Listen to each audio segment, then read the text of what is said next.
কলকাতা টিভিতে আপনাদের সকলকে স্বাগত। আপনাদের সঙ্গে রয়েছে আমি অঙ্কুর। শুরু করছি বাংলা বলছে। রাজ্যে আর সপ্তাহ দুয়েক পরেই শুরু হচ্ছে নির্বাচন। লোকসভা নির্বাচনের প্রথম দফা 19 এপ্রিল হবে কোচবিহার, আলিপুরদুয়ার এবং জলপাইগুড়িতে, এবং সেই কারণেই নির্বাচনী প্রচার জোর কদমে। আজকে উত্তরবঙ্গে দেখতে পাওয়া গেল রাজ্যের শাসক দল তৃণমূল কংগ্রেস এবং রাজ্যের বিরোধী দল বিজেপির দুই শীর্ষ নেতৃত্বকে জনসভায়। মুখ্যমন্ত্রী গত কয়েকদিন ধরে উত্তরবঙ্গে রয়েছেন। তিনি আজকে কোচবিহারের মাথাভাঙা এবং জলপাইগুড়ির মালে জনসভা করেছেন। অন্যদিকে কোচবিহারের রাসলীলা ময়দানে সভা করেছেন দেশের প্রধানমন্ত্রী নরেন্দ্র মোদী। এবং সেখানে আমরা দেখতে পেলাম যে নরেন্দ্র মোদী যখন সন্দেশখালী এবং শিক্ষা দুর্নীতি নিয়ে তোপ দাগছেন, ঠিক সেই সময় মুখ্যমন্ত্রীর মুখে বঞ্চনার বক্তব্য, কেন্দ্রীয় বঞ্চনা এবং তার পাশাপাশি সিএ প্রসঙ্গ উঠে এসেছে। প্রধানমন্ত্রী যখন বলছেন নাগরিকত্বের গ্যারান্টির কথা, সেই সময় মুখ্যমন্ত্রীর পাল্টা জবাব এজেন্সি তোপ। প্রধানমন্ত্রী যখন বারংবার বলছেন বাংলাকে রেকর্ড পরিমাণ টাকা দেওয়া হয়েছে, মুখ্যমন্ত্রী তখন বলছেন যে আবাসের টাকা তাহলে কেন পেল না পশ্চিমবঙ্গ। এরকমভাবেই প্রশ্ন তার পাল্টা প্রশ্নই হয়েছে, কোনো পক্ষেরই জবাব আদতে কেউই দেননি।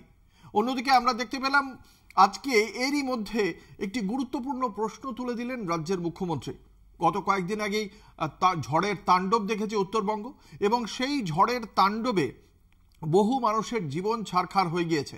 কিন্তু আজ উত্তরবঙ্গের মাটিতে দাঁড়িয়েও প্রধানমন্ত্রী নরেন্দ্র মোদী সে বিষয়ে একটি শব্দও খরচ করেননি। অন্যদিকে মমতা বন্দ্যোপাধ্যায় সেই ঝড়ে আক্রান্ত মানুষজন কেন সুরাহা পাবেন না, কেন তাদের মাথায় ছাদ হবে না, কেন কমিশনের কাঁটায় সেই সমস্ত পদক্ষেপ আটকে থাকবে, তা নিয়ে প্রশ্ন তুলে দিয়েছেন। এবং এরই মাঝে উঠে এসেছে ইন্ডি জোটের প্রসঙ্গ। প্রধানমন্ত্রী বলছেন এখানে বাম, তৃণমূল এবং কংগ্রেস লড়াই করলেও দিল্লিতে সবাই এক থালায় ভাত খায়। মুখ্যমন্ত্রী অবশ্য সচেতনভাবেই দূরত্ব বাড়িয়েছেন বাম এবং কংগ্রেসের সঙ্গে। তাঁর বক্তব্য, বিজেপির সঙ্গে এ রাজ্যে বোঝাপড়া করে বাম কংগ্রেস। এই প্রত্যেকটি বিষয় নিয়ে আলোচনা করব আজকে বাংলা বলছেন মঞ্চে। আমাদের সঙ্গে রয়েছেন বিশিষ্ট অতিথিরা, দর্শকদের সঙ্গে পরিচয় করিয়ে দেবো। আমাদের সঙ্গে রয়েছেন রাজ্য বিজেপির মুখপাত্র অচিন্ত মণ্ডল, আমাদের সঙ্গে রয়েছেন, এবং রয়েছেন সিপিআই এর মুখপাত্র গৌতম রায়। আপনাদের দুজনকেই কলকাতা টিভির পক্ষ থেকে স্বাগত জানাই। আমরা এই আলোচনায় যাব। আজকে একদম প্রথমে প্রধানমন্ত্রীর মুখে যেভাবে সন্দেশখালী প্রসঙ্গ উঠে এসেছে, তাতে খুব স্বাভাবিকভাবেই রাজনৈতিক বিশ্লেষকদের ধারণা প্রধানত এই নির্বাচনে যে যে বিষয়গুলি মাথায় রাখছে ভারতীয় জনতা পার্টি, আমাদের রাজ্যের ক্ষেত্রে প্রধানত একটা অন্যতম গুরুত্বপূর্ণ দিক মহিলা ভোট। এবং সেই কারণেই প্রধানমন্ত্রীর মুখে ফের একবার উঠে এলো সন্দেশখালী প্রসঙ্গ, এবং উত্তরবঙ্গে দাঁড়িয়েও আজ সন্দেশখালী প্রসঙ্গের উত্থাপন করলেন প্রধানমন্ত্রী। কি বলেছেন শোনাবো প্রথমে। बीजेपी ही है जो यहां माताओं बहनों पर होने वाले अत्याचार को रोक सकती है। पूरे बंगाल ने, पूरे देश ने देखा है कि कैसे टीएमसी सरकार ने संदेशखाली के गुनहगारों को बचाने के लिए पूरी ताकत लगा दी। संदेशखाली की महिलाओं के साथ जो हुआ वो टीएमसी के अत्याचार की पराकाष्ठा थी। अब बीजेपी ने संकल्प लिया है कि वो संदेशखाली के दोषियों को सजा दिलवा कर ही रहेगा। এই বিষয় নিয়ে আমরা চর্চা করব। আমরা যে বক্তব্য প্রধানমন্ত্রী রাখলেন সেই বিষয়ে আমি প্রথমে আসব সিপিআই এর মুখপাত্র গৌতম রায়ের কাছে। প্রধানমন্ত্রী নরেন্দ্র মোদী যেভাবে বলছেন যে রাজ্য সরকার বা রাজ্যের শাসক দল তৃণমূল কংগ্রেস সন্দেশখালীর ঘটনায় যারা অভিযুক্ত ক্রমাগত তাদের বাঁচিয়ে যাওয়ার চেষ্টা করেছে, আপনাদেরও কি তাই একই মূল্যায়ন? না, বিজেপি সরকারের মুখ এবং আমাদের দেশের প্রধানমন্ত্রী, তিনি স্টেটমেন্ট দেওয়ার আগে একটু ভাবা উচিত তার যে মণিপুরের ঘটনা নিয়ে কোনো স্টেটমেন্ট প্রধানমন্ত্রী সংসদে করেননি। উনি উন্নার ভুলে গেছেন, হাতরাস ভুলে গেছেন। ডেফিনেটলি আমরা সন্দেশখালী ঘটনাকে কন্ডেম করি, এবং আমরা মনে করি যে আমাদের রাজ্যে যে ঘটনা সন্দেশখালীকে ঘিরে ঘটেছে এটা দুঃখজনক ঘটনা, গোটা দেশ দেখেছে এবং এটাকে কন্ডেম করাই উচিত, করবই আমরা। এবং আমরা মনে করি যে সন্দেশখালীতে সমাজ বিরোধীদের যেভাবে সরকার প্রোটেক্ট করেছে, যেভাবে অ্যাডমিনিস্ট্রেশন প্রোটেক্ট করেছে, যেভাবে তৃণমূলের বড় মেজো সেজো নেতারা এটাকে অ্যাবসলিউটলি তোলবাজি করেছে, এই তোলাবাজি থেকে ধাপাবাজি এইটা দিয়ে যেভাবে তারা সরকার পরিচালনা করছেন এবং অন্যায় দুর্নীতির সঙ্গে যেভাবে গাঁটছড়া বাঁধছেন, সর্বোপরি আমাদের রাজ্যের মাননীয় মুখ্যমন্ত্রী পার্থ চট্টোপাধ্যায় থেকে শুরু করে, রাজীববাবু থেকে শুরু করে, বালুবাবু থেকে শুরু করে, অনুব্রত মণ্ডল থেকে, অর্থাৎ এই রাজ্যের মহিলারা যথেষ্ট নিরাপদ নয় বলেই মনে করছেন? শাহজাহান সময়েত সবাইয়ের এই কর্মকাণ্ডকে, এই অন্যায় দুর্নীতির সঙ্গে যুক্ত থাকাকে এন্ডোর্স করেন। কোন জায়গায় বলেন বাচ্চা ছেলে, কোন জায়গায় বলেন ওকে তো আমরা এরকম ধরনের অন্যায় দুর্নীতির সঙ্গে যুক্ত বলে মনে করি না, বেশ, এবং কাউকে বীরের আখ্যা দেন। এবং আমরা মনে করি যে মহিলাদের ওপর এই যে নির্যাতন, এই নির্যাতনের বিরুদ্ধে পশ্চিমবঙ্গের মানুষ তাদের প্রতিবাদ, প্রতিরোধ, স্ফুরণ ঘটাবে। অচিন্ত মণ্ডল, রাজ্য বিজেপির মুখপাত্র, যেখানে প্রধানমন্ত্রী বলছেন এই বক্তব্য, সেখানে আপনার কাছে আমার প্রশ্ন যে সন্দেশখালী নিয়ে কি ঘটনা ঘটেছে, আমরা সিপিএম এর বক্তব্য শুনলাম, একটু বাদেই তৃণমূল কংগ্রেসের বক্তব্য হয়তো শুনবো, কিন্তু আমরা ব্রিজভূষণ সম্পর্কে বিজেপির কি অবস্থান দেখতে পেয়েছি, আমরা মণিপুর সম্পর্কে প্রধানমন্ত্রীকে কটা শব্দ কতবার খরচ করতে দেখেছি, এই উন্নাও হাথরাসের প্রসঙ্গও টানলেন সিপিআই এর মুখপাত্র, কি বলবেন? যেমন সেটা প্রশাসনিক স্তরে যা যা ব্যবস্থা নেওয়া, দল সেভাবে ব্যবস্থা নিচ্ছে বা আগামী দিনে নেবে। কিন্তু আজকে সিপিএম এর মুখপাত্র, উনি এই সিপিআই এর মুখপাত্র, উনি সন্দেশখালী নিয়ে মানে কন্ডেম করতে অনেকটা সময় লাগছিল বা খুব ভিতর থেকে কষ্ট ছিল। তার কারণ হচ্ছে শেখ শাহজাহান নামের যে মাফিয়া, এটা তো বামপন্থীদের হাতেই তৈরি, ওখানে নিরাপত্তা সরকারের হাতেই তৈরি। ভুল আপনি সিপিএম এর হাতে বানানো একটা মাফিয়া গুন্ডা।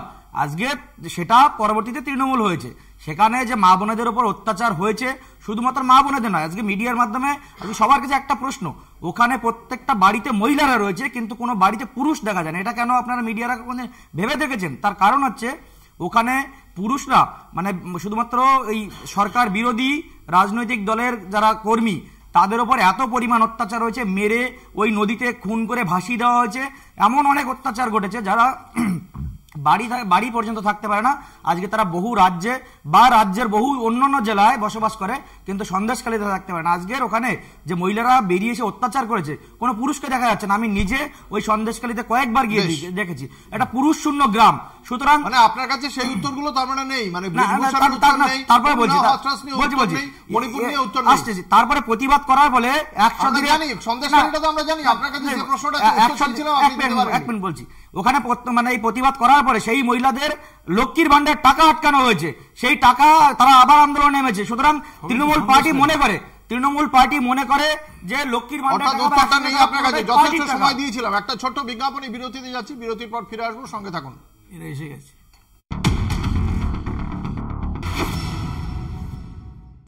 ফিরে এলাম বিরতির পর, আপনারা দেখছেন বাংলা বলছে, আপনাদের সঙ্গে রয়েছে আমি অঙ্কুর। ইতিমধ্যে আমাদের সঙ্গে এই আলোচনায় যোগ দিয়েছেন আরো দুজন বিশিষ্ট অতিথি, দর্শকদের সঙ্গে পরিচয় করিয়ে দেব। তৃণমূল কংগ্রেসের মুখপাত্র বিশিষ্ট আইনজীবী বৈশ্বনাথ চট্টোপাধ্যায় রয়েছেন আমাদের সঙ্গে, এবং আমাদের সঙ্গে রয়েছেন প্রদেশ কংগ্রেসের মুখপাত্র আইনজীবী অনিন্দ্য রায়চৌধুরী। আপনাদের দুজনকেই কলকাতা টিভির পক্ষ থেকে স্বাগত জানাই। আমি একদম প্রথমে আসবো বৈশ্বনাথ চট্টোপাধ্যায়ের কাছে। আমরা যে আলোচনায় ছিলাম সেখানে প্রধানমন্ত্রী নরেন্দ্র মোদীর সন্দেশখালী সংক্রান্ত বক্তব্য আমরা শুনিয়েছি দর্শকদের, এবং সেখানে আমাদের প্রশ্ন ছিল যে প্রধানমন্ত্রী সন্দেশখালীর বিষয় নিয়ে বলছেন, বাংলার নারীদের সম্মান নিয়ে তিনি যথেষ্ট উদ্বিগ্ন, সেখানে ভারতীয় জনতা পার্টির বিরুদ্ধে যে সমস্ত অভিযোগগুলো সাধারণত আপনাদের মুখে উঠে আসে, সেই উন্নাও হাথরাস, মণিপুর বা ব্রিজভূষণ কাণ্ড, এই প্রত্যেকটি বিষয় নিয়ে বিজেপির বক্তব্যে মানে বিজেপির কোনো উত্তর আমরা পাইনি। কিন্তু তারা বারবার বলছেন যে সন্দেশখালী নিয়ে আপনারা ক্রমাগত আপনার এই শেখ শাহজাহান সহ বাকিদের মানে সমর্থন করে গিয়েছেন, তাদের বিরুদ্ধে পদক্ষেপ করেননি, তাদের বাঁচানোর চেষ্টা করেছেন। না, আসলে প্রধানমন্ত্রীর বক্তব্যটা আমি শুনেছি, পুরোটাই অসত্য কথা উনি বলেছেন। কারণ প্রতিবারই নির্বাচনে এলে উনি 15 লক্ষ টাকা, 2 বছরে 2 কোটি বেকার যুবকের চাকরি, নানান কথা বলেন, বিদেশ থেকে কালো টাকা উদ্ধার। আমার একটা মনে হয় যে উনি যখন সন্দেশখালি নিয়ে বলেন তখন ওনার মনে পড়া উচিত যে ওনার এখানে ডবল ইঞ্জিনের সরকার মণিপুরে সেখানে ট্রাইবাল কন্যাকে উলঙ্গ করে রাস্তায় হাঁটানো হয়েছে, সেই ছবিটা উনি নিশ্চয়ই দেখেছেন। ওনার মণিপুরে এখনো যাবার সময় হয়নি, উনি আসছেন বাংলায় ভোটের রাজনীতি করার জন্য। উনি কি বিলকিস বানু, যেখানে গুজরাটের দাঙ্গার জন্য উনি বিখ্যাত, সেই গুজরাটে বিলকিস বানুকে যখন ছাড়ানো হলো, তখন তো গুজরাট গভর্নমেন্ট ছাড়লো তখন যারা মালা পড়ালো তাদের বিরুদ্ধে উনি কি ব্যবস্থা নিয়েছেন? উনি সময় পেয়েছেন একবার হাতরাসে যাবার, একবার সময় পেলেন উন্নাও যাবার, বা এই যে বিজেপি শাসিত রাজ্যে যেখানে ডবল ইঞ্জিন সরকার বলে উনি নিজেকে গ্লোরিফাই করেন, সেখানে কি কোনো জায়গায় উনি যেতে পেরেছেন? আসলে অনেকে অনেক কথা বলেন, কেউ বলেন উনি অনেক ভালো লোক, ধার্মিক, আমি বলি ওনাকে শতাব্দীর শ্রেষ্ঠ ভণ্ড। উনি যেভাবে নিজেকে প্রজেক্ট করেন, কিন্তু অরিজিনালি উনি কি সেই লোক? উনি নিজেকে একসময় বলেছিলেন আমি ফকির, তারপরে দেখা গেল যে বাংলোয় উনি থাকেন, আলিশান বাংলো যেটা তৈরি হলো সরকারের টাকায়, সেটা কি একটা ফকিরের থাকার যোগ্য? সুতরাং আমি ওনার কথাকে ফকির 10 লাখ স্যুটও পড়েন, ফকির 10 লাখ টাকা স্যুটও পড়েন, মানুষকে ভালো ভালো কথা বলেন, কিন্তু ভালো ভালো কাজ কি করেন? উনি কি রুটি কাপড়া মাকান সমস্যার সমাধান করতে পেরেছেন? দেখা যাক, আসবো কংগ্রেসের কাছে। কংগ্রেস কিভাবে দেখছে প্রধানমন্ত্রী সন্দেশখালী আক্রমণকে? দেখুন, সন্দেশখালী আক্রমণকে আমরা, যেটা প্রধানমন্ত্রী বলেছেন, আমরা প্রধানমন্ত্রীর সাথে একমত না হলেও পশ্চিমবঙ্গের বুকে নারী নির্যাতন যে বেড়েছে এই ব্যাপারে কোনো সন্দেহ নেই। আমরা দেখেছি হাঁসখালি, আমরা দেখেছি সন্দেশখালী, আমরা দেখেছি পার্ক স্ট্রিটে যখন ঘটনা ঘটলো মুখ্যমন্ত্রী বললেন ছোট্ট ঘটনা, মুখ্যমন্ত্রী বললেন সাজানো ঘটনা। তারপরে আমরা কি দেখলাম, এই পার্ক স্ট্রিট ঘটনায় একইভাবে কোর্ট কনভিকশন দিল এবং আসামিকে আজকে হাজতবাস করতে হচ্ছে। আমরা দেখেছি হাঁসখালিতে কি ঘটেছিল, যে নির্যাতিতা মহিলা তার চরিত্র নিয়ে মুখ্যমন্ত্রী কথা বলেছেন। মুখ্যমন্ত্রী কি বলেছিলেন, তার চরিত্র খারাপ নাকি সে কি প্রেগনেন্ট? যেখানে সেকশন 25 পক্সো অ্যাক্ট, বৈশাখা অ্যাডভোকেট বৈশাখা জানেন, সেখানে বলা আছে নির্যাতিতার চরিত্র নিয়ে কোনো রকম কথা বলা যাবে না, যদি কোনো কথা বলা যায় তার বিরুদ্ধে ব্যবস্থা নিতে হবে আইনানুগ। আমরা দেখলাম ব্যবস্থা নেওয়া হয়নি। আমরা এরপরেও আমরা বিভিন্ন সময় বিভিন্ন ক্ষেত্রে আমরা যখনই কোনো ধর্ষণের ঘটনা দেখেছি তখনই মুখ্যমন্ত্রী বিভিন্ন সময় তাকে ধর্ষকের পাশে গিয়ে দাঁড়িয়েছেন, যিনি ধর্ষিত হয়েছেন তার পাশে দেখেননি। সেই একই ক্যারেক্টার মমতা ব্যানার্জি যে নামটা আপনি বাংলায় দেখেন, সেই ক্যারেক্টারটা চরিত্রটা আবার বদলে গিয়ে দিল্লিতে গেলে নরেন্দ্র মোদী হয়ে যায়। একই চরিত্রের নাম, এখানে দিল্লিতে মোদী, এখানে মমতা বন্দ্যোপাধ্যায়। আমরা কেন বিলকিস বানুর ঘটনা বলছিল, কুলদীপ সিং সেঙ্গার থেকে শুরু করে ব্রিজভূষণের কথা আমরা ভুলে যাবো হাতরাস, আমরা ভুলে যাবো উন্নায় যখন আসামিকে ধরতে যাচ্ছে তখন সেখানে পুলিশ ফোর্সকে গুলি করে ওখানকার অপরাধীরা, বিজেপির নেতারা। সেখানে 7 জন লোকের মধ্যে পুলিশ ফোর্সের মধ্যে 2 জন লোক মৃত হয় এবং 4 জন লোক আহত হয়। একটা যোগীজি স্টেটমেন্ট পাইনি। আমরা দেখেছি যখন মণিপুরে নগ্ন করে ঘোরানো হচ্ছে সারা বাংলা, সারা ভারতবর্ষ, সারা পৃথিবী যখন ছিছি করছে, তখন আমরা মোদী দেখেছি পার্লামেন্টে এই নিয়ে 55 দিন একটা কথাও বলেনি, একটা শব্দ বাক্য ব্যয় করেনি। উনি চীনে যাচ্ছেন, উনি আমেরিকায় যাচ্ছেন শিল্প নিয়ে। আসলে বাংলার যে বেটি পড়াও বলেছিলেন না, আসলে বেটিকে পড়ানো হচ্ছে না। উনি যেটা বলতে চাইছেন আসলে, যে যারা ধর্ষণ করবেন, যারা খুনি হবেন, যারা অপরাধের সঙ্গে জড়িত থাকবেন, যারা দুর্নীতি করবেন, তাদেরকে নরেন্দ্র মোদী সরকারে নেবে এবং নরেন্দ্র মোদী তাদেরকেই মন্ত্রী করে রাখবে। আমরা আজকে দুপক্ষই বেশ কিছু ইস্যুতে তাদের বক্তব্য রেখেছেন, আমরা সেই বক্তব্যগুলো সামনে আনবো আর আপনাদের শোনাবো বিভিন্ন রাজনৈতিক দলের পক্ষে বিপক্ষে যুক্তি। আজ প্রধানমন্ত্রী নরেন্দ্র মোদীর মুখে একদিকে যেমন সন্দেশখালী নিয়ে আক্রমণ করেছেন রাজ্য সরকারকে, ঠিক একই রকম ভাবে যে সিএএ ইস্যু যা নিয়ে চর্চা চলছে, উত্তরবঙ্গের এই সীমান্তবর্তী এই 3টি জেলায় নির্বাচনের কথা মাথায় রেখে সেই সিএএ ইস্যু উঠে এসেছে প্রধানমন্ত্রী নরেন্দ্র মোদীর মুখে। কি বলেছেন প্রধানমন্ত্রী সিএএ ইস্যুতে আমরা একবার শোনাবো দর্শকদের। इन्होंने राजवंशी, नामशूद्र और मतुआ साथियों की कभी परवाह नहीं की, लेकिन आज जब बीजेपी सरकार सीएए लेकर आई है तो ये अफवाहें फैला रहे हैं। मां भारती पर आस्था रखने वाले हर परिवार को नागरिकता देना ये मोदी की गारंटी है।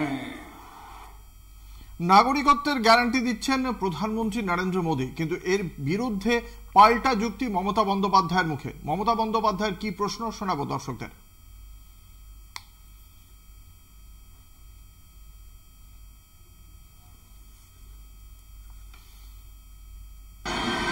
একটা কমিটি তৈরি করে সেই কমিটিটার নাম হচ্ছে এম্পাওয়ারমেন্ট কমিটি। তারা নাকি ক্যাট সার্টিফিকেট দেবে। তাদের বলা হচ্ছে বাবা মায়ের জন্মের ঠিকুজি কুষ্টি নিয়ে এসো বাংলাদেশ থেকে। পারবেন তো নিয়ে আসতে? তাদের শিক্ষাগত যোগ্যতা নিয়ে আসতে পারবেন তো? আর দুই, ক্যা যদি এতই এনআরসি থেকে আলাদা হয়, তা সেন্সাসের লোক কেন সেখানে ঢোকালেন? সেন্সাস ঢুকিয়েছেন মানে এর পরবর্তী পদক্ষেপ হচ্ছে এনআরসি। এই সেন্সাসের লোক ঢোকানোর বিষয়টি নিয়ে মমতা বন্দ্যোপাধ্যায়ের যে বক্তব্য, তাকে কিভাবে দেখে কংগ্রেস? না, প্রথমে বলি সিএ ইস্যুটাকে নিয়ে খুব স্পেসিফিক আমার বক্তব্য আছে। আপনার মনে আছে কিনা জানি না, একটা আরটিআই করা হয়েছিল। আরটিআই করেছিল বিশ্বজিৎ সরকার বলে একজন বহরমপুরের বাসিন্দা। তিনি জিজ্ঞেস করেছিলেন নরেন্দ্র মোদী কিভাবে ভারতবর্ষের নাগরিক হলো। ওনারা উত্তর দিয়েছিল, সেন্ট্রাল গভর্নমেন্ট, আমি উত্তর দিইনি, যে সেকশন 3 অফ সিএ তে সেখানে জন্মসূত্রে আপনি যদি ভারতীয় হন তাহলে আপনি ভারতবর্ষের নাগরিক হবেন। তাহলে জন্মসূত্রে আমরা যারা নাগরিক প্রত্যেকেই আমরা ভারতবর্ষের নাগরিক। এবার প্রশ্ন হচ্ছে এই পোর্টালটা কি? পোর্টালে আপনাকে অ্যাপ্লাই করতে হবে। কিভাবে অ্যাপ্লাই করতে হবে? 1A 1B 1C যে শিডিউল দিয়েছে, সেই 1A 1B 1C শিডিউল অনুযায়ী আপনাকে অ্যাপ্লাই করতে হবে। এবং অ্যাপ্লাই আপনাকে কি কি দিতে হবে? অনেকগুলো ডকুমেন্টস চেয়েছে, অনেকগুলো পেপার চেয়েছে। যেই পেপারগুলো এখানকার না, বাংলাদেশ, পাকিস্তান, আফগানিস্তানের পেপার। যদি আমি ওইখান থেকে মানে আমাকে ধর্মীয় কারণে বিতাড়িত করা হয়, তাহলে আমি পেপারগুলো সঙ্গে নিয়ে আসবো। আমি পেপারগুলো সঙ্গে নিয়ে আসবো এবং সেখানকার বার্থ সার্টিফিকেট, ড্রাইভিং লাইসেন্স সমস্ত কিছুই আপনাকে দিতে হবে। এবং মুশকিল হচ্ছে আপনি পোর্টালে অ্যাপ্লাই করবেন। আপনারা কি মনে করেন এই এম্পাওয়ার্ড কমিটি আসলে এনআরসির দিকে যাওয়ার কোন? একদম আমি একটু শেষ করে নিলে আপনার মানে বুঝতে সুবিধা হবে। এবার এই যখনই আপনি পোর্টালে অ্যাপ্লাই করলেন, তার মানে আপনি কি হলেন? আপনি হয়ে গেলেন ডিফেক্টেড সিটিজেন বা ডাউটফুল সিটিজেন। এবার পোর্টালে অ্যাপ্লাই করাবো, আপনাকে এই ডকুমেন্টস গুলো দিতে হবে। ওই দেশ থেকে আপনি যেহেতু এসেছেন, ওই দেশ থেকে আপনার কাছে কোনো ডকুমেন্টস নেই। এবার ডকুমেন্টস না থাকার জন্য কি হবে? আপনাকে দুটো হতে পারে, আপনাকে হিয়ারিং এ যেতে হবে ওই ডকুমেন্টস গুলো নিয়ে, কোর্টকে হিয়ারিং করতে হবে, অথবা আপনাকে আফগানিস্তান, বাংলাদেশ বা পাকিস্তানে আপনাকে পাঠাতে হবে। কিন্তু সেই জায়গায় দ্বিপাক্ষিক চুক্তি নেই ভারতবর্ষের সাথে যে তাকে আপনি ফেরত পাঠাবেন। যদি ফেরত পাঠানো হয়, তারা কোথায় থাকবে? তারা থাকবে হচ্ছে ডিটেনশন ক্যাম্পে, যেটা আমরা দেখেছি আসামে এনআরসির সময়। বাকিরা কি ভাবছেন এই সিদ্ধান্ত সম্পর্কে? একটা ছোট্ট বিজ্ঞাপনী বিরতির পর ফিরে আসছি, সঙ্গে থাকুন।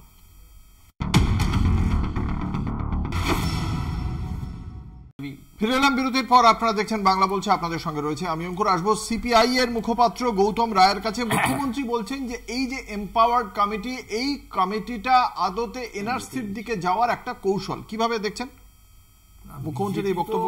অ্যাকচুয়ালি বিজেপি তো ঠিক করেছে এটা সিটিজেনশিপ অ্যামেন্ডমেন্ট অ্যাক্টের নামে এনআরসি লাগু করবে, এ বিষয়ে কোনো সন্দেহ নেই। এটাই তাদের প্ল্যানিং। এবং আমার কথা হচ্ছে যে সব থেকে বড় কথা যেটা, ওই যে বলে না যে পেটে ভাত কাপড় দিতে পারে না কিল মারবার গোসাই, একটা দল চলছে অ্যাবসলিউটলি দেশটাকে বেঁচে দিচ্ছে এবং তাদের নীতিটাই হচ্ছে বিরাষ্ট্রীয়করণ, রাষ্ট্রীয় ব্যবস্থাকে ধ্বংস করা, বেকারের অধিকারকে, বেকারের চাকরি পাওয়ার গ্যারেন্টিটাকে নষ্ট করা, শিল্প নেই, কালো টাকা ফেরত আনার কোনো চেষ্টা নেই। নীরব মোদী, ললিত মোদী, বিজয় মাল্যের মতো লোকেরা ফান্ডা ফোরকে নিয়ে চলে যাচ্ছে, তার বিরুদ্ধে কোনো আইন তৈরি করার ব্যাপার নেই, কোনো পরিকল্পনা নেই। জনগণের প্রয়োজনে জনহিতকর যে আইন, সেই আইন এরা লাগু করতে চাইছে না।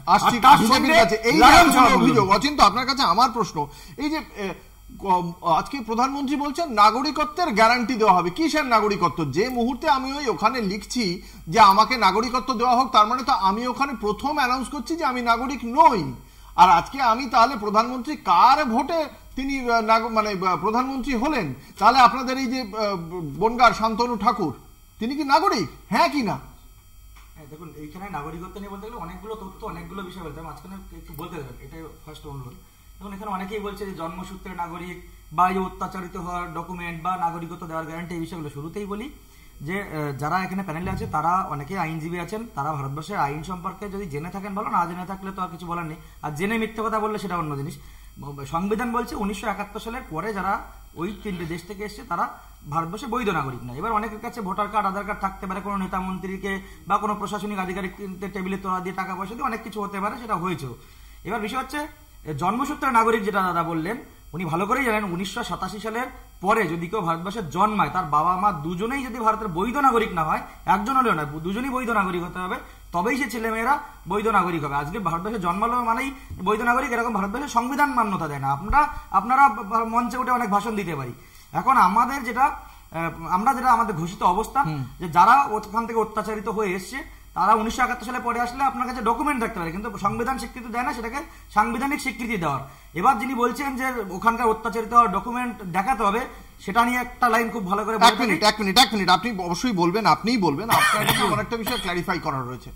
অসীম সরকার আপনাদের দলের সাংসদ বিধায়ক, এবার সেই অসীম সরকার বলছেন যে আমাকেও অ্যাপ্লাই করতে হবে, শান্তনু ঠাকুর বলছেন আমাকেও অ্যাপ্লাই করতে হবে। তো যে লোক নাগরিক নয় তাকে আপনারা কেন্দ্রীয় মন্ত্রী বানিয়ে দিলেন। দেখুন এবার এটা একটু প্রথমে বলে দিন, এইটা কি মানে তার মানে তারা নাগরিক নয় তো? তাহলে আমরা তো স্বাভাবিকভাবে জানি মানে কেন্দ্রীয় সরকারে মন্ত্রী হতে গেলে তো একটা নাগরিকত্বের বিষয় রয়েছে। একটা লোক যাকে আমি জনপ্রতিনিধি হিসেবে যাচ্ছেন সংসদে, তিনি আমাদের দেশের নাগরিক নন।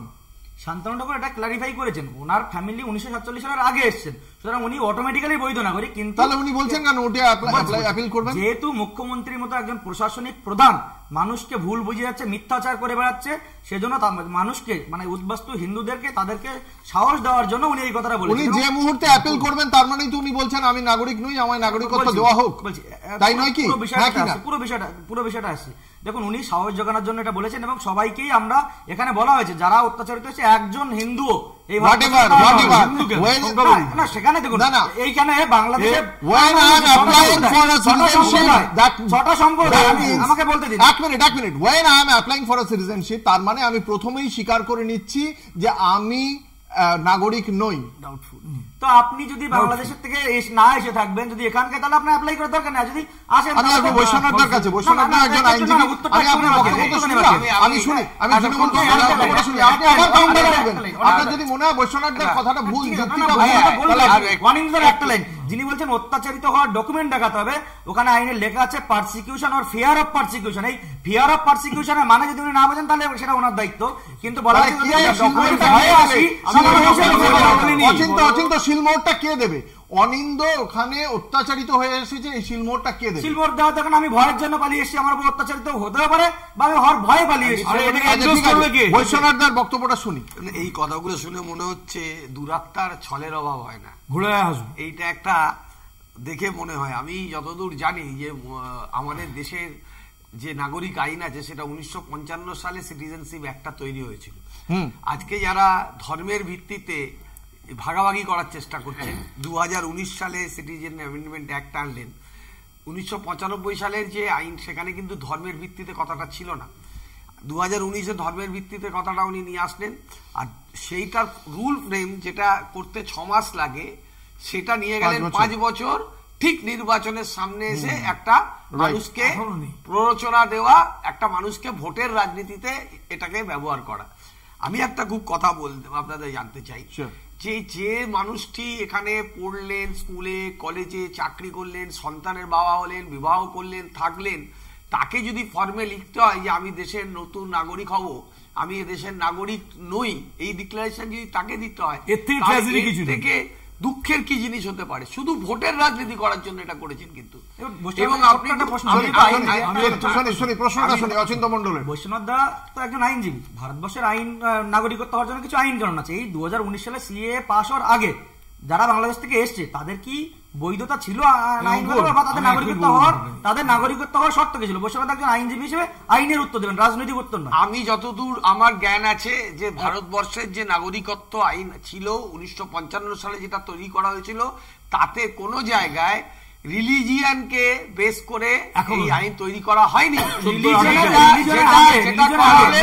যেটা করা হলো অ্যামেন্ডমেন্ট করে, সেটাতে একটা বিশেষ ধর্মকে সেটাকে দেখানো হলো যে তাদেরকে তারা হলো অনুপ্রবেশকারী। আর অবশ্যই অনুপ্রবেশকারী, অবশ্যই কি বক্তব্য ভারতবর্ষে কি জন্য যারা দেশ ভাগ করে নিল তাদেরকে কেন আসতে হবে? চিৎকার করে লাভ নেই। আমি বলছি অন্যের কথার মধ্যে চিৎকার করে লাভ নেই। অ্যাবসলিউটলি কনস্টিটিউশন যেটা বৈশ্বনাথ বলছিল একদম ঠিক কথা বলেছ, যে কনস্টিটিউশনে রিলিজিয়ান শব্দটাকে ব্যবহার করা যায় না, ধর্ম সিএ এর ক্ষেত্রে বার হতে পারে না। অ্যাবসলিউটলি একটা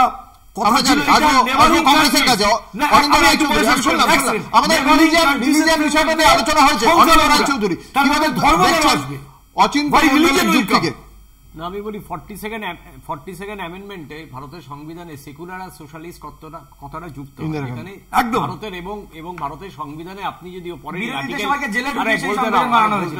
আর্টিকেল 5 আর আর্টিকেল 6 যদি পড়েন ভালো করে, তাহলে সেখানে ভারতের কারা কারা নাগরিক হবেন আর কারা কারা নাগরিক হবেন না সেটা বলা ক্লারিফিকেশন ক্লিয়ার আছে। এবার আমি জাস্ট 10 সেকেন্ডে আমি শেষ করে দেবো। আচ্ছা দেখুন, ভুটানে বুদ্ধিস্টরা আছে, ভুটানদের কেন যারা পারসিকিউটেড হয়েছে তারা কেন এখানে আসবে না? মায়ানমারে খ্রিস্টানরা আছে, তারা কেন আসবে না? শ্রীলঙ্কায় তামিল হিন্দুদের কথা বলা আছে, তাদের কেন ভারতবর্ষে নেওয়া হচ্ছে না? আসলে এটা ধর্মের গিমিক খেলে ভারতবর্ষে তো আর কোনো কিছুই কাজ হয়নি, তাই মানুষের কাছে যেতে পারছে না। একটা নতুন সিএ আইন খসড়া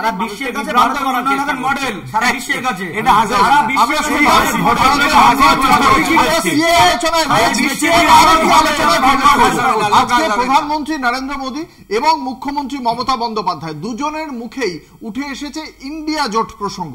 ইন্ডিয়া জোট নিয়ে আজকে প্রধানমন্ত্রী নরেন্দ্র মোদী কিভাবে বিরোধীদের আক্রমণ করেছেন আমি প্রথমে শোনাবো দর্শকদের।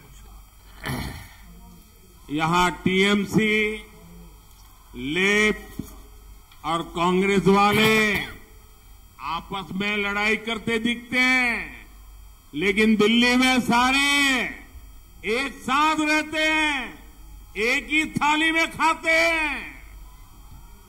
अब देखिए, ये राशन घोटाले, शिक्षक भर्ती घोटाले में जो लोग जुड़े हैं ना, उनको बचाना चाहते हैं। आपने भी देखा है कि टीएमसी के मंत्रियों के घर से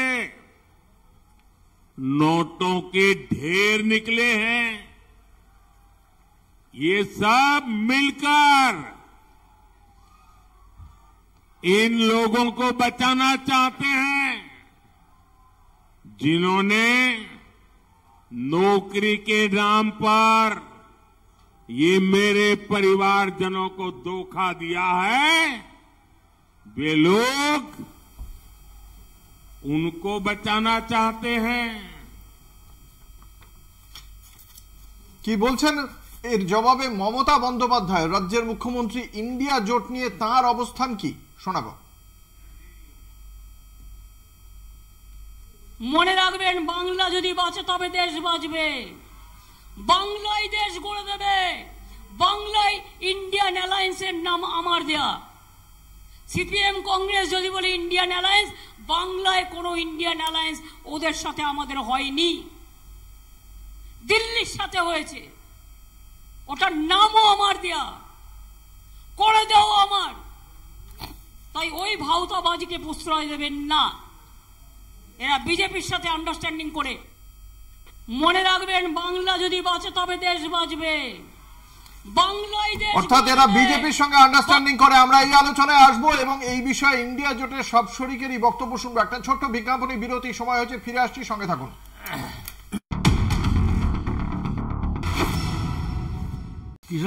বিরতির পর আপনারা দেখছেন বাংলা বলছে, আপনাদের সঙ্গে রয়েছে আমি অঙ্কুর। যে আলোচনায় আমরা ছিলাম, মুখ্যমন্ত্রী এবং প্রধানমন্ত্রী দুজনেরই বক্তব্য আমরা শুনিয়েছি ইন্ডিয়া জোট প্রসঙ্গে। আমি সেই বিষয়ে আসবো কংগ্রেস মুখপাত্রের কাছে। আপনাদের জোট সম্পর্কে তো মুখ্যমন্ত্রী খুব স্পষ্টভাবেই বলে দিলেন আপনাদের সঙ্গে কোনো জোটের বালাই নেই এ রাজ্যে। না, আমরা তো জোট করার জন্য মুখ্যমন্ত্রীকে দরজা খুলে রেখেছিলাম। মুখ্যমন্ত্রী জানি না সিবিআই, ইডি আর ইনকাম ট্যাক্সের ভয় আমাদের সঙ্গে জোট করেনি। উনি বিজেপির সাথে হয়তো জোট করতে পারেন নির্বাচনের পরে, সেটা আমরা জানি না। এক, দুই নম্বর, দেখুন মুখ্যমন্ত্রী আমাদের নামে অনেক বলছেন তো, আপনারা নাকি বিজেপির সঙ্গে বোঝাপড়া আপনাদের। আচ্ছা, ভারতবর্ষের নির্বাচন 1952 সাল থেকে হয়েছে, আজকে 2024। আমাকে একটা নির্বাচন দেখান যে আপনি তো অনেকদিনের সাংবাদিক, আমি বলিষ্ঠ সাংবাদিক এবং আপনি প্রচন্ড ইন্টেলিজেন্ট সাংবাদিক এবং আমি আপনাকে নিয়ে গর্ব অনুভব করি। আচ্ছা ঠিক আছে, আপনি একটা আমায় দেখান যে 1952 থেকে আজ অব্দি ভারতবর্ষের অ্যাসেম্বলি ইলেকশন বা লোকসভা নির্বাচনে ভারতীয় জনতা পার্টি এবং কংগ্রেস জোট করে লড়াই করেছে। দেখাতে পারবে না, উত্তর শূন্য। সেই জায়গায় যদি আপনি তৃণমূল কংগ্রেস দেখান, তাহলে 2006 জোট, 2004 জোট, কখনো আরএসএস এর সাথে জোট করে লড়েছে, কখনো বলেছে মোদি ভালো রাজনাথ খারাপ, কখনো আমরা দেখেছি কেন্দ্রীয় মন্ত্রী হয়েছেন, কয়লা মন্ত্রী হয়েছেন, কখনো দেখেছি রেল মন্ত্রী হয়েছেন, কখনো দেখেছি আমরা ভারতীয় জনতা পার্টির সাথে যখন দরকার হয়েছে ছুটে চলে গেছেন। এবং নিশিকান্ত দুবে তিনি পার্লামেন্টে বলেছেন 3 মাস আগে যে এই 1998 সালে যে তৃণমূল কংগ্রেস তৈরি হয়েছিল, সেই তৃণমূল কংগ্রেসকে সমস্ত ফান্ডিং করেছিল ভারতীয় জনতা পার্টি বা আরএসএস। আসলে আমাদের মুশকিল কি, ওনাকে এখন মানে পরিচয় দিতে হবে যে উনি বিজেপি বিরোধী। আসলে 10 সেকেন্ড, বিজেপি বিরোধী যদি উনি প্রমাণ করতে হয় তাহলে উনি বিজেপির বিরুদ্ধে যা যা অভিযোগ উঠেছে সেই অভিযোগগুলো নিয়ে কংগ্রেসের সাথে যখন লোকসভা রাজ্যসভায় লড়াই হয়েছিল, বিতর্ক হয়েছিল, বিতর্ক থেকে ওয়াক আউট করে চলে গিয়েছিলেন কেন? সিপিআই আসলে আরএসএস এর দুটো মুখ, একটা বিজেপি, একটা তৃণমূল। কেউ অস্বীকার করতে পারবে না যে তৃণমূল গভর্নমেন্ট করেছে বিজেপির সঙ্গে। আজকে মাননীয় মুখ্যমন্ত্রী এখানে বলছেন প্রকাশ্যে যে ইন্ডিয়া জোট, আমার নাম দেওয়া ইন্ডিয়া জোট এখানে হচ্ছে না, তারাই হচ্ছে প্রাইম শক্তিধর। তো ইন্ডিয়া জোটের থেকে কুইট করলেন কে? পশ্চিমবঙ্গে যদি মনে করা হয় যে ধর্মনিরপেক্ষ গণতান্ত্রিক শক্তিকে ঐক্যবদ্ধ করতে হবে, তাহলে ধর্মনিরপেক্ষ গণতান্ত্রিক শক্তি কারা? ধর্মনিরপেক্ষ গণতান্ত্রিক শক্তি যারা, তারা ঠিকই ফাইট করছে। আমরা এবং কংগ্রেস একত্রিতভাবে আমরা মনে করি কেন্দ্রে বিজেপির বিরুদ্ধে, পশ্চিমবঙ্গে তৃণমূলের বিরুদ্ধে আমাদের লড়তে হবে এবং এই লড়াই তৃণমূলের একত্রিত হয়ে হয়েছে। খুব তো বললেন কংগ্রেস আর বামফ্রন্টের জোট হয়েছে। রাহুল গান্ধীর বিরুদ্ধে কেরালাতে ডি রাজার স্ত্রী প্রার্থী হয়েছে। পশ্চিমবঙ্গে বলেছি, পশ্চিমবাংলায় পুরুলিয়াতে নেপাল মাহাতোর বিরুদ্ধে ফরওয়ার্ড ব্লক প্রার্থী, কোচবিহারে সিপিআই এর বিরুদ্ধে ফরওয়ার্ড ব্লকের বিরুদ্ধে আমি আমার কথাটা মাঝখানে, আপনি পেটালেন, তারপরে দেখা গেল যে আপনি যে সিপিআই একসময় স্লোগান উঠতো জানেন তো, দিল্লি থেকে এলো গাই সঙ্গে বাছুর সিপিআই। সিপিআই একসময় কংগ্রেসের সাথে ছিল, সিপিআই 77-এর পরে বামফ্রন্টে গেল, আবার এখন কংগ্রেসের সাথে জোট করেছেন, অথচ রাহুল গান্ধীর বিরুদ্ধে কেরালাতে আপনাদের পার্টির অল ইন্ডিয়া সেক্রেটারি তার স্ত্রী প্রতিদ্বন্দ্বিতা করছে। তাহলে এই যে ক্যামোফ্লেজটা করে আপনারা জোট করেন, সেই জায়গায় দাঁড়িয়ে আমরা মনে করেছি যে আমাদের সঙ্গে সিপিএম এর জোট হওয়ার এখানে বাংলায় সম্ভব নয়। সিপিএম এর হাতে এখানে হাজার হাজার কর্মী খুন হয়ে গেছে। বলছেন একটা সরাসরি প্রশ্ন, এই যে আলটিমেটলি যে জোটটা হলো না, আলাদা আলাদা লড়ছেন, এটাতে কি মানে আলটিমেটলি বিজেপিকে সরানোর রাস্তাটা প্রসারিত হবে? আমি আপনাকে দায়িত্ব নিয়ে বলে যাচ্ছি, বামফ্রন্ট 0 পেয়েছিল বিধানসভাতে, 4% ভোট পেয়েছিল, আর কংগ্রেস 1.5% ভোট পেয়েছিল। এরা দুজনে মিলে 5%, 6% ভোটের এখন এইখানে অংশীদার। 0 দুটোই 0, 0-র সঙ্গে যতই 0 যোগ করবে 0ই থাকবে। এখানে মমতা ভার্সেস লড়াই, মমতা ব্যানার্জিকেই। এই যে ইন্ডিয়া জোটে আমাদের রাজ্যে এই দশা, তাতে কি ভারতীয় জনতা পার্টি বেশি আত্মবিশ্বাসী? বলবো আমি কথা বলছি যে শুনুন, ভারতীয় জনতা পার্টি একটা জিনিস বাংলায়, এটা আমরা ভারতবর্ষে, এটা বাংলার মানুষ জানে যে মমতা ব্যানার্জি যদি কোনো কারণে দুর্বল হয় তাহলে বাংলা এবং বাঙালিরা দুর্বল হয়ে যাবে, আর মমতা ব্যানার্জি যদি শক্তিশালী হয় তাহলে বাংলা এবং বাঙালিরা শক্তিশালী হবে। সেটা তো ভবিষ্যৎ বলবে, 4 তারিখ আমরা বুঝতে পারবো। আমি আপাতত দেখি ইন্ডিয়া জোটের এই অবস্থা দেখে, ইন্ডি জোটে তো পিন্ডি জোটকে এসে দেখেই বোঝা যাচ্ছে, এটা তো আর জোটে কোনো ভবিষ্যৎ নেই। সুতরাং আজকে বৈশ্বনাথদা বলছিলেন যে ভারতীয় জনতা পার্টি বাংলা বিদ্বেষী আনাদানো, আমরা দেখলাম যে এই পশ্চিমবঙ্গে 10 কোটি মানুষের ভিতরে 3 জন মানে যোগ্য প্রার্থী পেলেন না, যারা অন্যান্য রাজ্য থেকে নিয়ে এসছে অবাঙালি প্রার্থী। সুতরাং কারা বাংলা বিরোধী বা কারা বাঙালিদের পার্টি সেটা আমরা জানি, কারণ ভারতীয় জনতা পার্টি একটা প্রশ্ন করি। আমরা দেখেছি সাম্প্রতিক অতীতে যে নির্বাচনগুলো হয়েছে, বারংবার তৃণমূল কংগ্রেস একথাটাই বলে, বামের ভোট রামে গেছে বলেই রাম এতগুলো আসন পেয়েছে। এবার এই ইন্ডি জোটের যে দুজন রয়েছে, বাম এবং কংগ্রেস, তাদের দিকে যদি আবার আপনাদের রামে থাকা ভোটটা ব্যাক করে যায়, আপনাদের কিন্তু জায়গাটা একেবারে শেষ হয়ে যাবে, সেরকম কোনো আশঙ্কা আছে কি? ভোট কোনো রাজনৈতিক দলের কেনা সম্পত্তি নয়। যারা মনে করবে যে ভারতবর্ষে মোদীজির নেতৃত্বে দেশ এগোচ্ছে, দেশ সুরক্ষিত অর্থনৈতিক ভাবে এগোচ্ছে, বেকার যুবকদের কর্মসংস্থান হচ্ছে ইত্যাদি, তারা আসবে। কে রাম বাম ডাজন্ট ম্যাটার, আমাদের উন্নয়ন। কংগ্রেসের কাছে কি উত্তর রয়েছে? না, কংগ্রেসের কাছে একটাই উত্তর, পয়সাটাকে একটু ভুল সংশোধন করে দিই। প্রত্যেক রাজ্যে আলাদা আলাদা রণনীতি রণকৌশল থাকে, রণনীতি রণকৌশলকে সামনে রেখে লড়াই করে এবং প্রেক্ষাপট আলাদা হয়। বৈশাখে একটু আগে একটা অসত্য কথা বললো যে বিধানসভা লোকসভায় কিন্তু পঞ্চায়েত নির্বাচনে বাম এবং কংগ্রেসের জোটে 21% ভোট বৃদ্ধি করেছিল, কিন্তু এটা কিন্তু আপনাকে মাথায় রাখতে হবে। আর অচিন্তবাবুকে আমি অনুরোধ করবো, অচিন্ত আমার ছোট ভাইয়ের মতো, যে উনি রুদ্রাক্ষর মালা পেরে লাগিয়ে যদি তন্ত্র সাধক অচিন্ত বলেন, ওনার ব্যবসা ভালো হবে, কারণ উনি দেখছি পলিটিশিয়ানের থেকে বেশি ভালো হয়ে গেছে। আমি সিপিআই এর কাছে আসবো। এই যে আপনি বলছেন যে আপনারা এতটা আত্মবিশ্বাসী, এই রাম থেকে বামে ভোট ফিরবে, কেন ফিরবে? না, রামে ভোট যাবে কেন? রামে ভোট তো আপনাদের ওখান থেকে গেছে, প্রমাণিত সত্য। ঠিকই তো, এবার বামে ফিরবে কেন? রাম থেকে বামে কেন ফিরবে আমি বলছি তো, আমি বলছি বামের ভোট রামে যাবে না। কেন যাবে না? যেটা আর এখন না ফিরলে আপনাদের 4 থেকে আরো নিচে নেমে যাবে, সুযোগ নেই। তার কারণ হচ্ছে আমি যেটা আর যাবে কি, আপনাদের গেলে তো আর কিছুই থাকবে না। দুটো কথা তো বলতে দিতে হবে অঙ্কুর, সেটা হচ্ছে খুব গুরুত্বপূর্ণ কথা।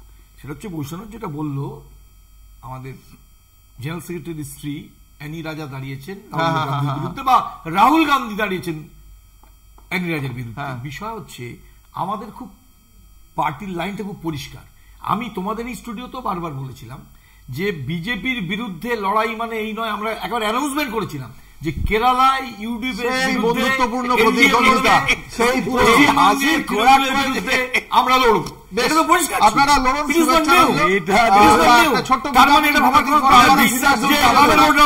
নতুন ইস্যু নিয়ে সঙ্গে থাকুন।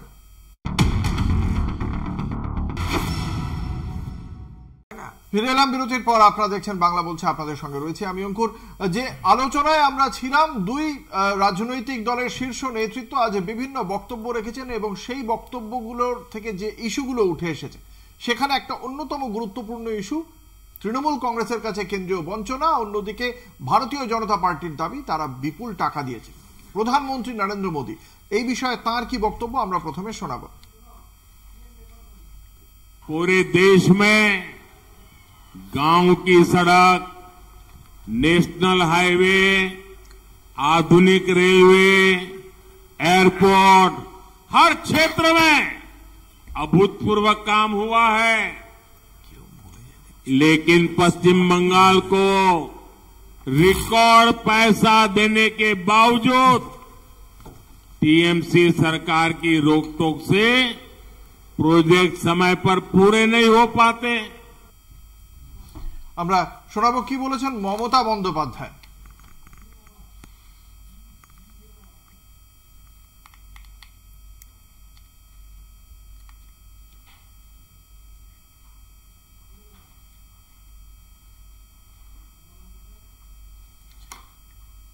প্রধানমন্ত্রী নরেন্দ্র মোদীর বক্তব্য, রেকর্ড মানি দেওয়া হয়েছে এ রাজ্যের সরকারকে, কিন্তু এই রাজ্যের সরকার সেই টাকা ব্যবহারই করেনি, সাধারণ মানুষের কাছে পৌঁছানোই সম্ভব হয়নি সেই টাকা। অন্যদিকে রাজ্যের মুখ্যমন্ত্রীর বক্তব্য যে আবাসের টাকা কেন পাওয়া যায়নি। অচিন্ত, আপনার কাছে জানতে চাইব এই আবাসের টাকা তাহলে দেওয়া হলো না, সেই বিষয়টি যখন একেবারে সরাসরিভাবে তৃণমূল কংগ্রেস ইস্যু করছে, আপনাদের কি জবাব থাকবে? দেখুন, মিথ্যাচারী মুখ্যমন্ত্রী মঞ্চে দাঁড়িয়ে একের পর এক টানা 1 ঘন্টা 2 ঘন্টা ধরে মিথ্যে কথার বলি ওড়ে জানেনি। সুতরাং আমরা জানি এই পশ্চিমবঙ্গে আবাস যোজনা বলুন বা 100 দিনের টাকা বলুন, বিপুল পরিমাণ টাকা দেওয়া হয়েছে এবং ওরা যে দুর্নীতি করেছে, দুর্নীতি করার পরে 100 দিনের টাকা আটকানো হয়েছে, কারণ ওরা দুর্নীতি সঠিকভাবে হিসাব দিলে টাকা পাবে, এটা সত্যি কথা। এবং গত বছর পর্যন্ত 8,000 কোটি টাকা এই পশ্চিমবঙ্গের আবাসের জন্য এসছে, সঠিক সময়ে তারা কাজ কমপ্লিট করতে পারেনি বলে টাকা কিছু ফেরত গেছে। এবং যে টাকা দিয়ে যে ঘর বাড়িগুলো বানানো হয়েছে সেটা শুধুমাত্র যারা তৃণমূল করে তারাই পেয়েছে, তৃণমূলের পার্টি অফিস বানানো হয়েছে তার উদাহরণ আছে। কিন্তু বিরোধীরা, বিশেষ করে যারা বিজেপি, সিপিএম, কংগ্রেস করে, তাদের কাউকে ঘর দেওয়া হয়নি, কারণ তারা যদি ঘরের সুবিধা পায় তারা মোদিজির ভক্ত হবেন, ভারতীয় জনতা পার্টির ভক্ত হবেন। তারা রাজনৈতিক প্রতিহিংসা পরায়ণ হয়ে তারা এগুলো এই বাংলার মানুষের সাথে তারা বঞ্চনা করছে। শেষ হয়েছে তো। এবার আমি আপনাকে বলছি এই ব্যাপারে অভিষেক বন্দ্যোপাধ্যায় 14ই মার্চ একটা কথা বলেছিলেন, যদি হিম্মত থাকে উনি চ্যালেঞ্জ করেছিলেন যে সেন্ট্রাল গভর্নমেন্ট যেটা বলছে বারবার করে মোদিজি, একটা হোয়াইট পেপার, শ্বেতপত্র প্রকাশ করুক। 21 দিন কেটে গেছে, কথা বললে কি করে কথা বলা যাবে? 21 দিন চলে গেছে, এখনো কোনো শ্বেতপত্র প্রকাশ করার সাহস ওদের দেখাতে পারেনি। এই যে 3 বছর ধরে 11 লক্ষ বাড়ির টাকা আটকে রেখেছে, 100 দিনের টাকা আটকে রেখেছে, বাংলার এবং বাঙালিদের প্রান্তিক মানুষ যারা একদম গরিব, দারিদ্র সীমার নিচে, সেই সমস্ত মানুষের টাকা শুধুমাত্র রাজনৈতিক প্রতিহিংসাকে চরিতার্থ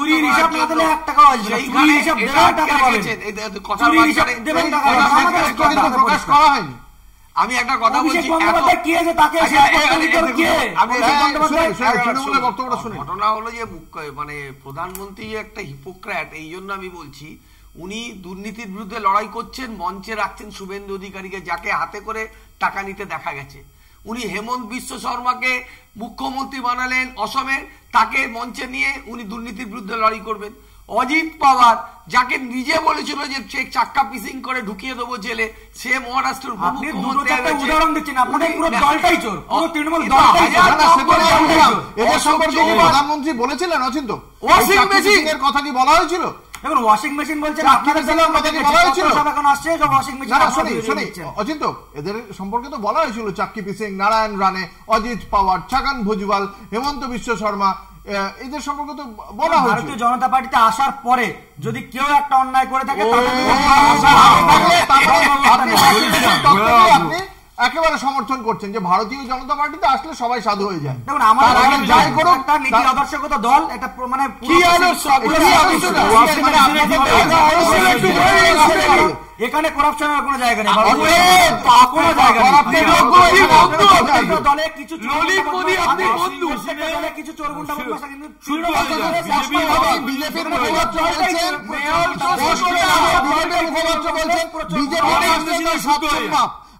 আমরা আসবো অন্য খুব সহজভাবেই বলে দিয়েছেন, আমরা আসবো তার পরবর্তী বিষয়ে আসবো। আমাদের সিএম আজকে একটি গুরুত্বপূর্ণ প্রশ্ন তুলেছেন।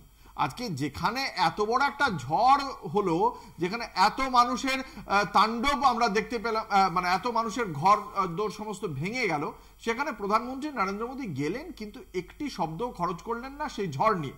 মুখ্যমন্ত্রী একটি গুরুত্বপূর্ণ প্রশ্ন তুলেছেন, কি সেই প্রশ্ন আমরা একবার শোনাবো।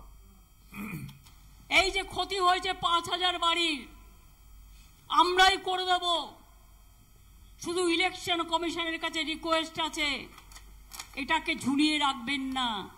মানুষগুলো রাস্তায় পড়ে আছে, স্কুলে পড়ে আছে, তাদের টাকাটা দিতে পারলে সরকার প্রশাসনের হাত দিয়ে দেবে, তাহলে ওদের বাড়িগুলো হয়ে যাবে। আমরা বাড়িগুলো করে দেব, এটা প্রশাসনের সিদ্ধান্ত। আমি এখন যেহেতু ইলেকশনে আছি, এটা প্রশাসন করবে।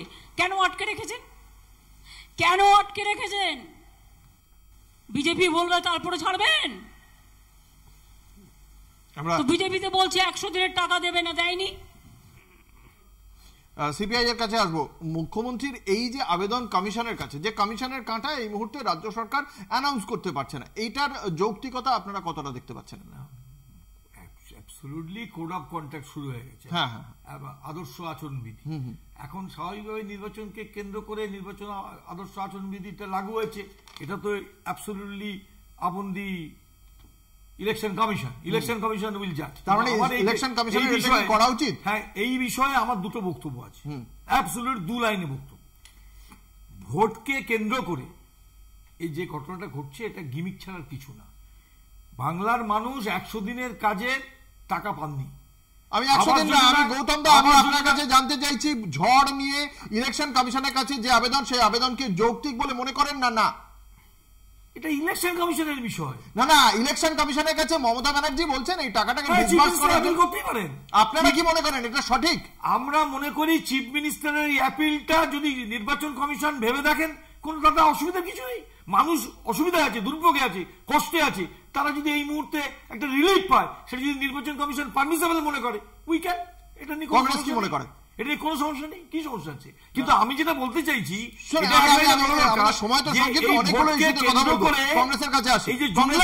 কেন্দ্রীয় সরকার এবং রাজ্য সরকার এটা বন্ধ হওয়া উচিত, এটা বন্ধ হওয়া উচিত। প্রথমে বলি, আবাস যোজনা নিয়ে আমাকে একটু 1 মিনিট সময় দেবেন। আবাস যোজনা নিয়ে আজকে আমি দেখছি নরেন্দ্র মোদী মমতা বন্দ্যোপাধ্যায়ের বিরুদ্ধে টোপ দাগছে, মমতা বন্দ্যোপাধ্যায় নরেন্দ্র মোদীর বিরুদ্ধে টোপ দাগছে। আসলে 131 ধারা ভারতবর্ষের সংবিধানে, যেখানে পরিষ্কার তথ্যহীন ভাষায় বলা আছে যে যদি কোনো অবস্থায় রাজ্যকে বঞ্চিত করা হয় কেন্দ্র, সেখানে কিন্তু মামলা করতে পারে এবং সুপ্রিম কোর্ট তার জন্য অবজারভেশন দিয়ে ব্যবস্থা নিতে পারে। সেখানে কিন্তু তৃণমূল কংগ্রেস করেনি। 2 নম্বর হচ্ছে, ফাইন্যান্স কমিটিতে একটা চিঠি তৃণমূল কংগ্রেস দেখাতে পারেনি যেখানে আবাস যোজনার টাকা পাওয়া যায়নি বলে তারা কোনো চিঠি দিয়েছে। পিএসসি অতএব পাবলিক অ্যাকাউন্টস কমিটিতেও একটা চিঠি দেওয়া হয়নি যে চিঠিতে বলা আছে যে আমরা আবাস যোজনার টাকা পাইনি। আসলে এই মোদী আর মমতাদির এই আকচাকচির মধ্যে আমরা এই প্রান্তিক মানুষগুলো কি অপরাধ করেছে অঙ্কুরদা আপনি আমায় বোঝান। তারা তো সত্যি, তারা তো অসহায়, তারা তো প্রান্তিক। আজ যে প্রশ্নটা ছিল ইতিহাসের, উত্তরটা হলো ভূগোলের। প্রশ্ন ছিল যে জলপাইগুড়িতে যে লোকগুলো যাদের বাড়িকে নিশ্চিহ্ন হয়ে গেছে ঝড়ের জন্য, মমতাদি চাইছেন রাজ্য সরকার। আমি আবাসের উত্তরটা শুনতে চাইছি, আবাসের উত্তরটা শুনতে চাই। আবাসের উত্তর এইটাই, আমরা আবাসের উত্তরটা বারবার দিয়েছি এবং আবারও আপনাকে না, এই যে মানে পদ্ধতিগুলো ছিল এগুলো আপনারা অ্যাপ্লাই করেননি, এবং আমরা প্রতিটা চিঠি আমাদের ডকুমেন্ট হয়ে গেছে। আমি তো আর এখানে প্যানেলে পগলে করে করে নিয়ে আসিনি, আমরা রাজ্য সরকার থেকে বারে বারে চিঠি পাঠিয়েছি। আপনি কোশ্চেন করেছিলেন 5,000 লোকের বাড়ি নিশ্চিহ্ন হয়ে গেছে, যে কোশ্চেনটা থেকে এটা এসছে। তাহলে সেই কোশ্চেনে মমতা ব্যানার্জি নির্বাচন কমিশনকে বলেছে যে পারমিশন দেওয়া হোক, তাদের কংগ্রেস কিছু বললো না, কিন্তু একটা জিনিস কংগ্রেস 100 দিনের টাকা এই নির্বাচনের। আমি একটা বিষয় জানতে চাইছি, আমার প্রশ্ন হচ্ছে যে এই যে দুটো পদ্ধতির কথা বলছি, এক পিএসসিতে জানানো, সুপ্রিম কোর্টে মামলা এবং তার সঙ্গে সঙ্গে ফিনান্স কমিটিতে চিঠি, এই তিনটির কোনোটাই কিন্তু আমি আপনাকে দায়িত্ব নিয়ে বলছি, রাজ্য সরকার এই 100 দিনের টাকা এবং আবাস যোজনার টাকার জন্য বারে বারে চিঠি পাঠিয়েছে, আন্দোলন করেছে, ধর্ণা দিয়েছে, তাদেরকে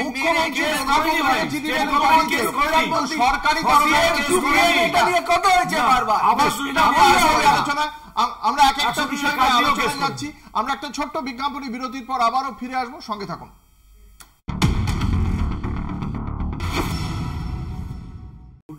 ফিরে এলাম বিরতির পর, আপনারা দেখছেন বাংলা বলছে। কোচবিহারের মাটিতে দাঁড়িয়ে আজ রাজ্যের মুখ্যমন্ত্রী কোচবিহারের বিজেপি প্রার্থী কেন্দ্রীয় প্রতিমন্ত্রী নিশীথ প্রামাণিকের বিরুদ্ধে তোপ দেখেছেন, কি বলেছেন শোনাবো। আর আপনাদের একজন বাবু যার বিরুদ্ধে হাজার হাজার কেস, আমরা দল থেকে তাড়িয়ে দিয়েছি। আমাদের দলেও ছিল আপদ, আর বিজেপির আজ হয়েছে সম্পদ। শুধু গুন্ডামি করে বেড়ায়। আর আমি শুনেছি সেন্ট্রাল গভর্নমেন্টের পুলিশের টুপিও নাকি পড়ে। আমি ভিডিওটা চেয়ে পাঠিয়েছি।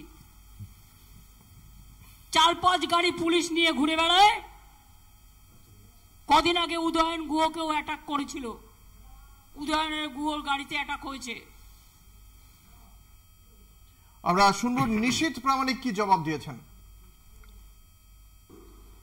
সব মিথ্যে মামলা যা দিয়েছে সেটা আমরা নিশ্চিতভাবে এপিডেভিটের মাধ্যমে জানিয়েছি। পিসির কাছে তার ভাইপোই একাই ভালো। কুচবিহারের মতন প্রত্যন্ত জায়গা থেকে উঠে গিয়ে রাজবংশী ঘরের কোন ছেলে দিল্লিতে গিয়ে সেখানে বসবেন, মোদিজির হাতকে শক্ত করবেন, এটা পিসি মনির সহ্য হয় না। তাই এখানে এসে উল্টো পাল্টা কথা বলে মানুষের মধ্যে বিভ্রান্তি ছড়ানোর চেষ্টা করছে। আমি আসবো প্রথমে বৈশ্বনাথ চট্টোপাধ্যায়ের কাছে। আজকে মুখ্যমন্ত্রী মমতা বন্দ্যোপাধ্যায় কথাও বলেছেন যে আমাদের কাছে অনেক তথ্য আছে, আমি লোকাল লিডারদের দিয়ে দেবো। এত তথ্য আছে, পদক্ষেপ কেন করলেন না? দেখুন, নিশীথ অধিকারী, আমি জানি না নিশীথ প্রামাণিক হাফ প্যান্ট, যাই হোক, স্বরাষ্ট্র প্রতিমন্ত্রী, ওনার বিরুদ্ধে যেটা আছে সেটা আপনি কুচবিহারে ওনার জায়গায় গেলে দেখতে পাবেন। ফেন্সি ডিল থেকে শুরু করে ওনার নানান মাদক পাচার, পদক্ষেপ গরু পাচার, নানান অভিযোগ ওনার বিরুদ্ধে আছে। এবার উনি ক্রিমিনাল হিসাবেই কিন্তু পলিটিক্সে ওনার লোকে জানে।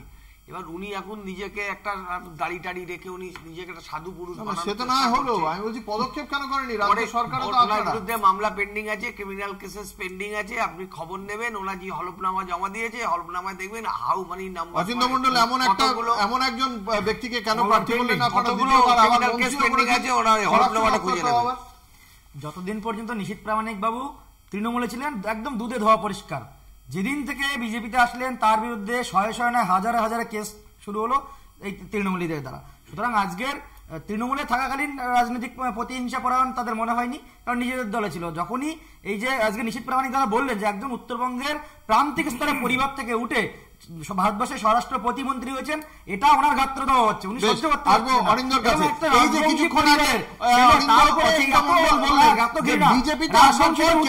পারছেন না।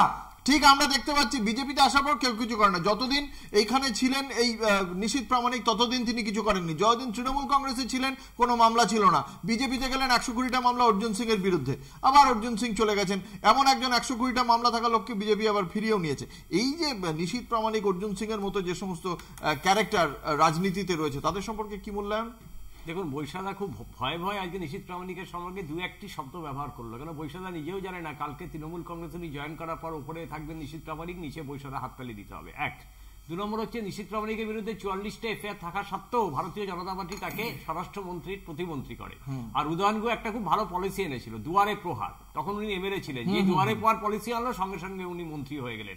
আসলে এই নিশীথ প্রামাণিক উদয়ন গুহকে আপনি যদি বাইরে রেখে এখানে নির্বাচন করতে যান তাহলে সন্ত্রাস হবে, বুথ জ্যাম হবে, বুথ দখল হবে, দুটোই ক্রিমিনাল। এই দুজনকে অ্যারেস্ট করার আমরা দাবি জানাচ্ছি। সিবিআই ঘটনাটা কিচ্ছু না, ঘটনাটা হচ্ছে শুভেন্দু বাবু থেকে একদম নিশীথ প্রামাণিক অব্দি, অর্জুন সিং থেকে তাপস রায় অব্দি, যতক্ষণ তৃণমূলে আছে ভালো, বিজেপিতে গেলেই খারাপ। আসলে বিজেপির ওয়াশিং মেশিন থেকে তৃণমূলের ওয়াশিং মেশিনে, তৃণমূলের ওয়াশিং মেশিন থেকে বিজেপির ওয়াশিং মেশিনে। আমরা এর পরিবর্তন চাই, আমরা মনে করি মানুষ এটা বুঝছে, মানুষ নিশ্চয়ই তার বিরুদ্ধে তার নিজের যে অধিকার। কটা সিট পাবেন দুজনে মিলে? আচ্ছা ঠিক আছে, দুজনে মিলে যে সিট পান না কেন, আজকে তারই মধ্যে আরেকটি গুরুত্বপূর্ণ খবর, নওশাদ সিদ্দিকী যার বিরুদ্ধে মানে যার বক্তব্য ছিল ডায়মন্ড হারবারে তিনি হয়তো দাঁড়াতে পারেন, প্রার্থী হতে পারেন অভিষেক বন্দ্যোপাধ্যায়ের বিরুদ্ধে, শেষ পর্যন্ত সেই হুঙ্কার টুঙ্কার সমস্ত কোথায় গেল জানি না। আজকে আইএসএফ এর পক্ষ থেকে 5টি লোকসভা কেন্দ্র এবং তার সঙ্গে সঙ্গে একটি উপনির্বাচনে প্রার্থীদের নাম ঘোষণা হয়েছে। অন্তত ডায়মন্ড হারবার কেন্দ্রে নওশাদ সিদ্দিকীর নাম নেই, অন্য কোনো কেন্দ্রেও তিনি নিজে দাঁড়াননি, ডায়মন্ড হারবার কেন্দ্রে মজনু লস্কর দাঁড়িয়েছেন। এতে কার লাভ হলো অনিন্দ, কি মনে হয়, কেন বা দাঁড়ালেন না, আপনারা কি মনে করেন? দেখুন, আমাদের সাথে তো আইএসএফ এর কোনো সময় জোট হয়নি, আইএসএফ এর জোট হয়নি। 2021 সালের নির্বাচনও জোট হয়েছিল বামফ্রন্টের সাথে, জোট হয়েছিল এই কারণে। তারপরে আপনারা দেখবেন মালদার 4টে আসনে এবং মুর্শিদাবাদ লোকসভা কেন্দ্রের মধ্যে 7টা আসনে তারা প্রার্থী দিয়েছিলেন। সেই প্রার্থী কেন দিয়েছেন সেটা আমরা বলতে পারবো না, আর কেন দাঁড়াননি হয়তো বিজেপি বা তৃণমূলে কারোর সাথে সেটিং হয়ে গেছে, সেটিং হওয়ার জন্য এরা উনি আজকে দাঁড়ান। গৌতম বাবু কি মনে করেন? আমরা চেষ্টা করেছি, লেফট ফ্রন্ট শেষ অবধি চেষ্টা করেছে যে অ্যাবসলিউটলি পশ্চিমবঙ্গে ধর্মনিরপেক্ষ গণতান্ত্রিক ফোর্সকে ঐক্যবদ্ধ করতে। যেভাবে আমরা মনে করি যে এই যে তৃণমূল এবং বিজেপির এই যে একটা লড়াই হচ্ছে, এটা একটা ট্রায়াঙ্গুলার ফোর্স তৈরি করা। এখন স্বাভাবিকভাবেই আইএসএফ এই যে আমাদের সঙ্গে একটা তাদের অ্যাডজাস্টমেন্ট হলো না, মানুষ বুঝবে যে এটা বোঝাপড়া।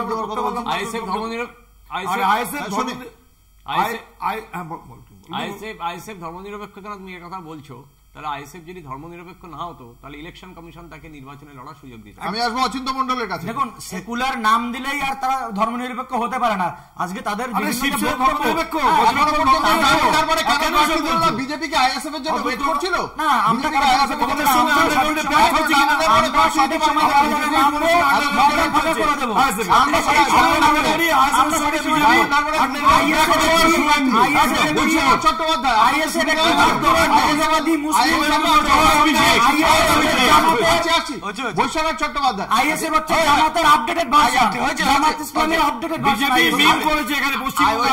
এই যে বাকি যারা যে ফাঁকা আওয়াজ দেয়, এটা তো বোঝা গেল যে পুরো ফাঁকা আওয়াজ।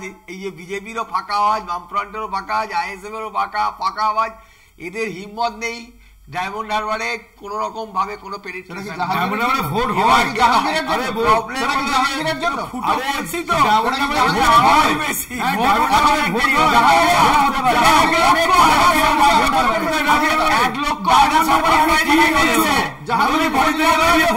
জাহাঙ্গীরের বিরুদ্ধে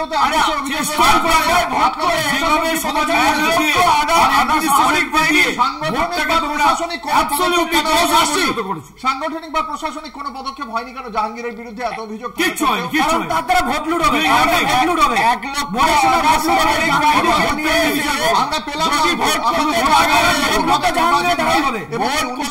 নির্বাচনের আগে যে আমরা দেখতে পেলাম রাখলেন সাধারণ মানুষের কাছে সেই বক্তব্য কিভাবে পৌঁছয়। আজকে আমাদের আলোচনায় আমাদের সঙ্গে ছিলেন অচিন্ত মন্ডল, বৈশ্বনাথ চট্টোপাধ্যায়, অনিন্দ রায়চৌধুরী, গৌতম রায়। আপনাদের প্রত্যেককে আপনাদের মূল্যবান মতামতের জন্য অসংখ্য ধন্যবাদ।